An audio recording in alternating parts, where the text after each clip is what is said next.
Good morning বন্ধুরা, সকাল সকাল চলে এসেছি আমার মিনি ব্লগ নিয়ে। দেখো এলিনার পাপা স্কুলে চলে গেল, আর এবারে আমি একটু ব্রেকফাস্ট করব। মানে তার আগে না আমি এই কাজটা করে রাখি। তোমরা কে কে করে রাখো আমাকে একটু বলবে তো। আর আমি একদিনকে তোমাদেরকে ডিশওয়াশারটাও ভালো করে দেখাবো, জানো তো। আমার ইন্ডিয়ায় ডিশওয়াশার নেই, বাট খুব ভালো জিনিসটা, খুব ভালো। যাই হোক, আমি যেটা সকালে আগে করে রাখি বলছিলাম, চালটা ধুয়ে ভিজিয়ে রাখি। কে কে করো আমাকে কমেন্টে জানাবে, খুব সুবিধা হয় তাহলে রান্নাটা করতে।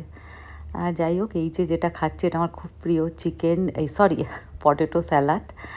মানে দিদি শোনে, আমার মুখে শুনে শুনে বলেছে, তুই আসবি যখন আমার জন্য নিয়ে আসবি, তো খেয়ে দেখবো। যাই হোক, থইয়া তো নেই সকালবেলাতে। আমার থইয়ার সাথে সকালের চাটা খেতে, গল্প করতে খুব ভালো লাগে। তাই একা একা এখানেই দাঁড়িয়ে দাঁড়িয়ে ব্রেকফাস্টটা করে নিলাম। তারপরে দুপুরের যে রান্না তার দিকে এগোলাম।